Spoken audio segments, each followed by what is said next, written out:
Bonjour Laurent Jacobelli. Bonjour. Vous avez entendu le Premier ministre hier soir au journal de 20h de France 2. Vous l'avez peut-être aussi écouté ce matin chez nos confrères de RTL et vous l'avez entendu dire que l'effort qu'il demande est indispensable, dit-il, au salut de la France. Le pays prend l'eau, dit-il.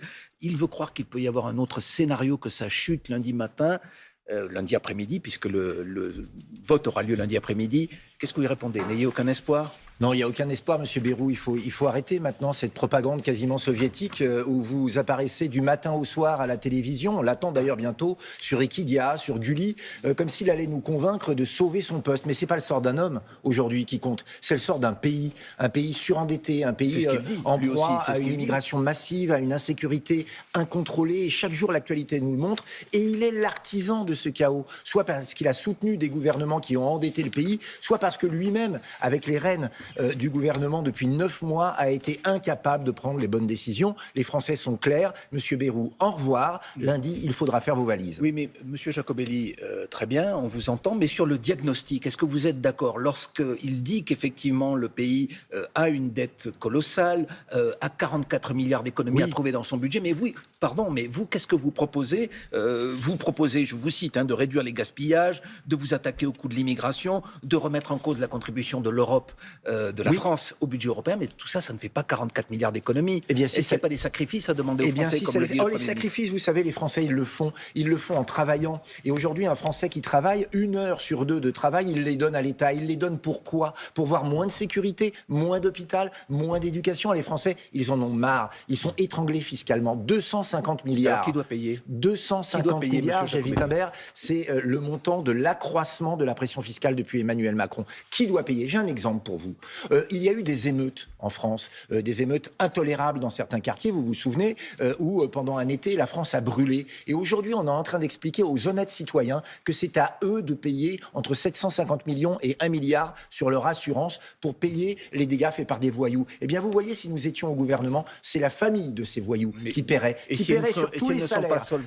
Eh bien, sur les salaires de ces gens, sur les allocations familiales. Il y en a marre que les honnêtes citoyens paient pour les voyous et les délinquants. Voilà une mesure facile. Et vous l'avez dit, 100 milliards, on va trouver 18 milliards sur le coût de l'immigration. On va trouver des dizaines de milliards sur un État devenu obèse. On va payer 5 milliards de mois au budget européen. Une règle d'or que nous mettrons en place avec Jordan Bardella s'il est Premier ministre. Plus un centime pris dans la poche des Français. Plus un centime pris dans la poche des Français tant que l'État obèse n'aura pas fait sa cure d'amaigrissement. Porte-parole du Rassemblement National, je vous prends au mot. Jordan Bardella, s'il est Premier ministre, ça veut dire que vous envisagez l'hypothèse que Emmanuel Macron nomme Jordan Bardella mardi après une éventuelle chute probable de François Bayrou? Moi, je suis un Français comme les autres.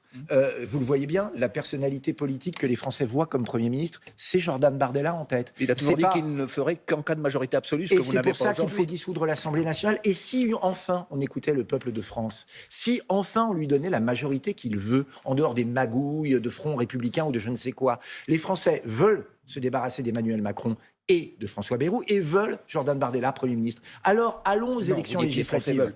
Une minorité relative, en tout cas. Il n'y a pas une majorité de Français qui ne veut ni d'ailleurs d'un autre homme politique comme Premier ministre. Allons aux élections, c'est à eux de se prononcer. Vous savez, aujourd'hui, on est en train de dire aux Français, vous voulez que le Rassemblement national soit le premier parti de France, mais on va vous imposer un gouvernement socialiste qui a fait 1,67% au présidentiel. On a l'impression qu'Emmanuel Macron et toute sa bande se moquent des Français, les narguent, leur disent « Qu'est-ce que vous voulez faire ? Je ferai le contraire ». Il y a une demande politique forte, c'est une demande d'ordre dans les comptes et d'ordre dans les rues. Elle est incarnée par le Rassemblement national. Il y a 3 jours, vous avez d'ailleurs lancé une pétition, dissolution ou démission. Et si Emmanuel Macron ne fait ni l'un ni l'autre, qu'est-ce que vous allez faire? Vous allez descendre dans la rue? Qu'est-ce que vous allez faire? Non, ça, c'est pas nous.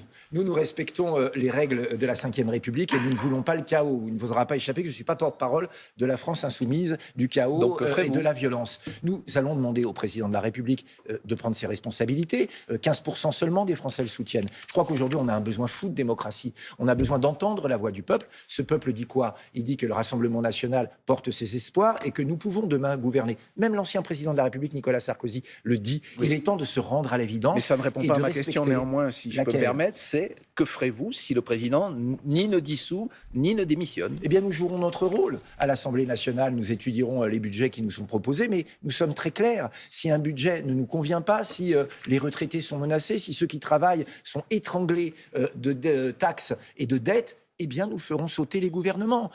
Quels qu'ils soient, s'ils ne sont pas issus de votre parti, vous ferez sauter tous les gouvernements à venir. Si, j'ai bien mis une condition, s'ils accroissent la pression fiscale et s'ils demandent aux Français de faire des efforts supplémentaires. Il faut demander de faire des efforts, mais pas aux Français, à l'administration, à l'État, aux étrangers. Oui, bien sûr, il y a de l'argent à trouver. Vous avez quand même accordé une clémence pendant plusieurs mois à François Bayrou, ce que vous n'aviez pas fait avec Michel Barnier. Vous auriez pu, par exemple, voter la motion de censure cet été qu'avait déposé la gauche pour faire tomber ce gouvernement. Pourquoi tout d'un coup, vous dites, vous baissez le pouce, si j'ose dire, comme on faisait du temps des Romains? Je ne sais pas si vous avez le portable de François Bayrou, mais appelez-le pour lui poser la question. C'est lui qui est venu sur le devant de la scène, et on le voit tous les jours, jusqu'à plus soif, nous dire « faites-moi confiance ». Mais non, on ne lui fait pas confiance. On lui avait fait confiance pendant 8 mois, lui fait pas ou en tout cas, vous ne lui avez pas apporté votre défiance. Nous ne sommes pas les artisans du chaos, nous sommes pour la stabilité. La stabilité, ça veut dire étudions le budget, négocions un budget. En plein cœur de l'été, Marine Le Pen a écrit à François Bayrou en lui faisant part de nos propositions. Il n'a même pas répondu et il arrive le bec enfariné en lui disant « Donnez-moi les clés de la Maison de France, signez-moi un blanc-seing ». Désolé François Bayrou, c'est non. Dernière question, vous ne pensez pas quand même qu'il y a une grande lassitude des Français, qu'ils soient ou non pour Emmanuel Macron, d'un bouleversement politique qui ne s'arrête jamais? Êtes-vous sûr que les Français ont envie de retourner dans une campagne électorale avec tous les fracas qu'elle implique? Moi, je suis persuadé que les Français veulent l'alternance, ils veulent changer d'équipe. Oui, mais des élections maintenant? Mais oui, bien sûr. Vous savez quoi? Lundi prochain, ce sera probablement le premier jour de l'après-Macron. Et cet après-Macron, les Français l'attendent avec gourmandise, je dirais. Ils en ont marre, ils veulent tourner la page, ils veulent retrouver une France qui produit, ils veulent retrouver une France qui protège, ils veulent retrouver une France fière de son identité, et nous l'incarnons. Oui, il faut aller aux élections, parce que la Macronie, ça suffit.